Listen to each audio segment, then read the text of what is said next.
Last time we kicked things off in jest about how Zelda titles are some of the best games for their respective time periods, often bringing innovative mechanics that not only push forward the franchise, but made an impact on gaming as a whole. We started with a little dungeon crawling action adventure game on the NES, moved to a platforming RPG light that was a bit hit or miss, and then Nintendo made the perfect marriage of the two titles in A Link to the Past. Afterward, Nintendo took the formula and used it as a mold to create one of the first fully realized 3D gaming worlds and completely blew the lid off the expectations of gamers and critics alike. You could argue that A Link to the Past specific formula could never be done better than it was in Ocarina of Time, so in what way could Nintendo allow the series to evolve without completely abandoning the core charm of Zelda? Well, in a brave swoop, the Big N launched a new Zelda title only a year and a half after Ocarina of Time's release. And for the first time since Zelda II, rather than sticking with a tried and true successful formula at the risk of staleness, Nintendo leaped headfirst into what I've got to say is one of the weirdest games I've ever played. Since I haven't said it already, welcome back to the evolution of Zelda. Today we'll be taking a look at a very divergent title in the series, The Legend of Zelda Majora's Mask. Let's jump right in with graphics and sound.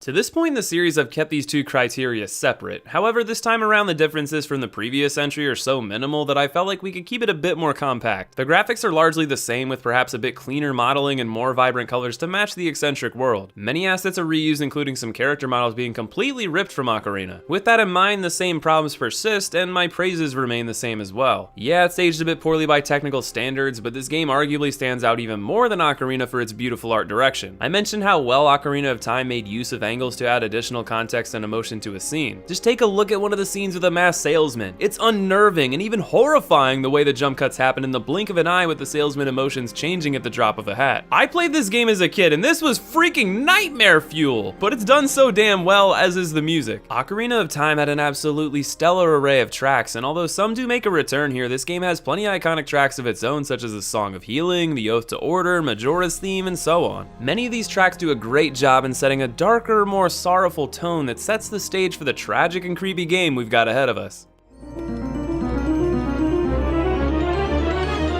Before we get into the mechanical differences in gameplay for Majora's Mask, I want to talk more about the ideas presented in the introduction. From my perspective, Nintendo was in a bit of a rough spot when it came to continuing the astronomical innovation potential of the franchise. What was really left to be done? More dungeons, more items, more bosses, more quests, a bigger overworld? To some extent, this is the line of thinking that Nintendo followed. For example, this game has more items than any of the previous Zeldas thanks to the Mask system, and the process of getting them often involves some wacky side quests that are plentifully sprinkled throughout the experience. And yet this game has the fewest dungeons and bosses in a Zelda game to this point. So from the perspective of very straightforward and conventional ideas, Nintendo chose to emphasize some things that hadn't been previously present in a big way in other Zelda titles. The strength of the game lies largely in its side quests, colorful NPCs, and its unsettling tragic story. And the dungeons are kinda downplayed as part of the experience that doesn't command the entire game's focus.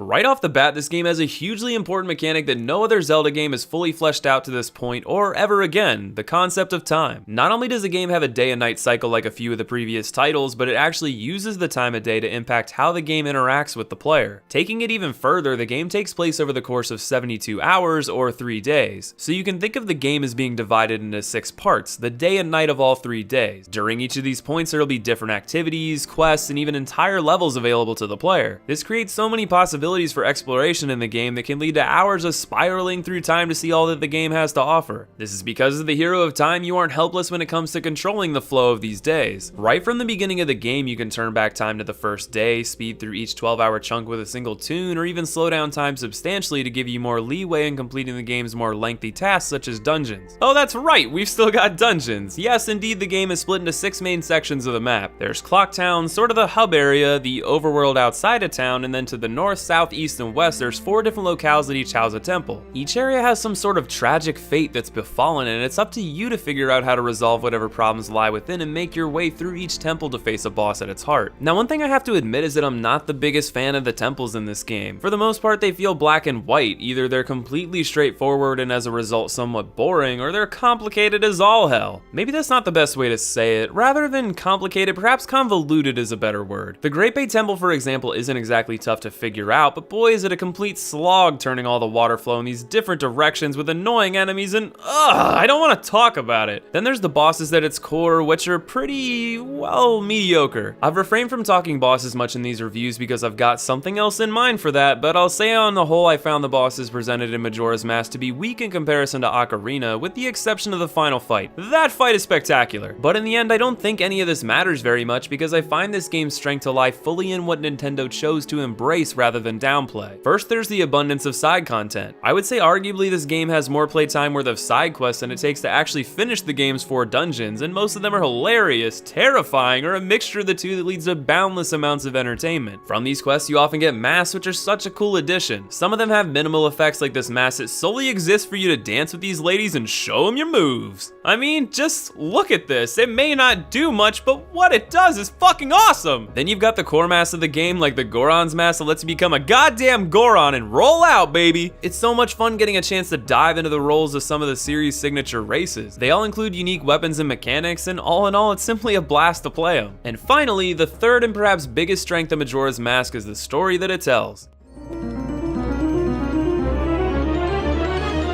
In the scope of the timeline discussed in the last video, this game is a direct sequel to Ocarina of Time, taking place in the split where Link is sent back 7 years in time and Ganon is sealed before any wrongdoings take place. With Ganon out of the picture, Link leaves Hyrule in search of Navi, who just dipped the hell out at the end. What the hell? Seriously though, where'd you go? Anyway, you end up getting ambushed by an imp wearing a disturbing mask and his 2 fairies. Long story short, you end up stuck with one of the fairies who is like Navi, but even sassier. Wonderful! You're cursed to become a Deku Scrub, and the imp heralds in the end of the world with the creepiest weapon I've ever seen, the moon! Just take a look at that face! That is nightmare fuel in its purest form. But fortunately, you're able to retrieve your stolen Ocarina of Time from the Skull Kid after he gives his fairy a good old bitch slap. Man, why couldn't we be doing that to Navi in the last game? Anyway, you pull bagpipes out of your ass and turn time back 72 hours. As you can see, the game essentially takes place over the course of the last 3 days before the end of the world. Throughout the game, you have to actively avoid the clock hitting 0 and try to get as much done as possible in each cycle. One interesting thing I forgot to mention in the gameplay section is that upon turning time back, nearly everything is reset, including consumables, NPC quests, and even progress you've made in the 4 respective regions. With that in mind, you must go to these 4 regions in order to find the means to stop the moon from consuming Clocktown. As you do, you gradually awaken giants trapped inside demons created by the Skull Kid's evil design. I would go into additional detail about some of the individual stories, but to be honest, I think most are better experienced than told. One of the saddest moments in the game is when you're carrying the dying Zora guitarist to the shore and he tells his sad tale as he fades from the world. Fortunately, you're given the Song of Healing by a resident creeper salesman so you can help him retrieve Majora's Mask, a mask of pure evil that was stolen by the Skull Kid. This Song of Healing allows you to free the spirits of fallen allies and obtain their faces so you can use them for awesome transformations. Have I mentioned how disturbing and weird this game is? Well, once you've gotten all the giants, you can return to the final day with them in tow and they stop the moon from crashing. Seemingly thwarted, you rejoice until you realize the Skull Kid was simply being controlled by the true antagonist,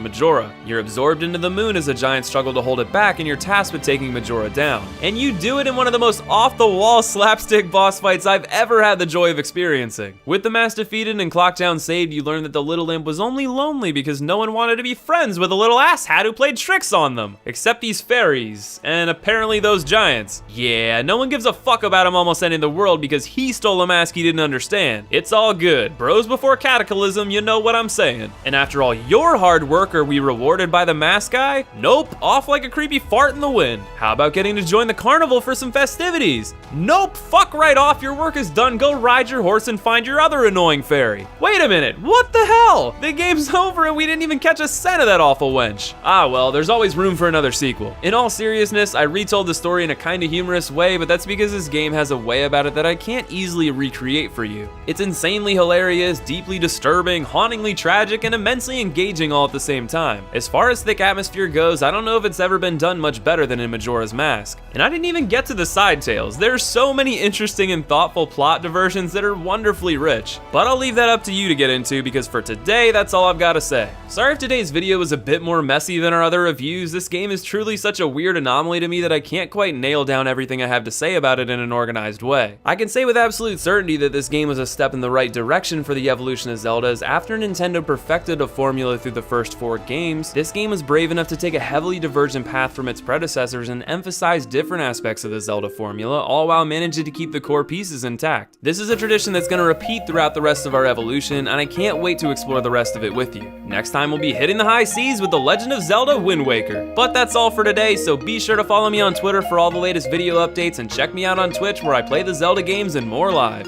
Thank you all so much for joining me today, much love to you, and I will see you in the next video.